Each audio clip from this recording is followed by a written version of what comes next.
Eu son Xosé Iglesias e anduve 4 anos ao Gran Sol.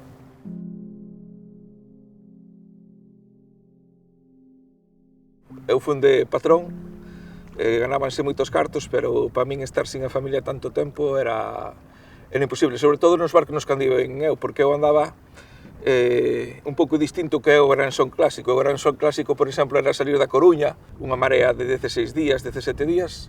Sin embargo, eu xa fun directamente a Boca do Lobo, a barcos de mareas de unha media, un promedio de 80 días. E cheguei a facer unha marea de 107 días. E eso, psicolóxicamente, eu que son de ver a miña parella, os meus pais, todos os días, ese contacto diario que tanto me fai falta, para min era completamente insoportable.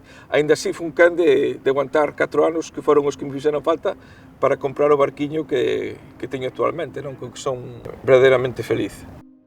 Eu, aparte de ser patrón, son poeta, e ali me atopei con uns paisaxes bestiais tamén, non? Un mar bestial, unhas ondas bestiais, super bravo, uns fondos tamén bestiais, moi bravos. Isto de atoparte de repente cunha onda de 30 metros. Entonces te atopas con esa natureza tan salvaxe, donde comprobas como esas arroutías, esas crestas da onda, veñen hacia ti e son capaces de facer temblar toda a estrutura. Disti, onde estou metido, non? Pero estaba no centro, no ollo da mesma natureza. Por unha parte era bastante poético. No tema das sensacións e das emocións, vivíamos eso, un mar moi vizoso, moi cheo de peixe, cunhas paisaxes estranas, porque aquí é imposible ver unha aurora boreal ou ver esas ondas, estar aí no medio desas ondas, pero, por outra parte, claro, sempre estaba ese temor a que pasara algo, non? Pois, lendo un libro onde aparecía un texto de Castelao, que me deixou completamente impresionado.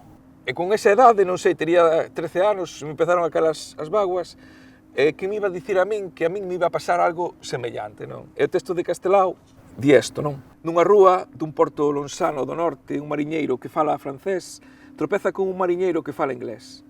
Os dous fanse promesas de gran amizade, cada un no seu falar, e sin entenderse, camiñan xuntos, collidos do brazo, servíndose mutuamente de puntales.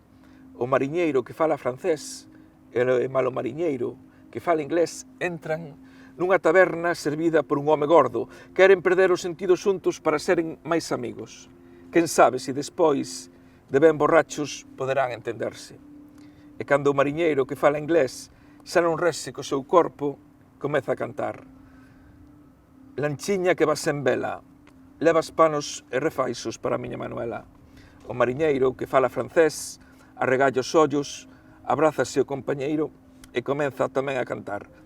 Lanchiña que vas en vela, levas panos e refaixos para a miña Manuela. Ai, juju, os dous mariñeiros eran galegos.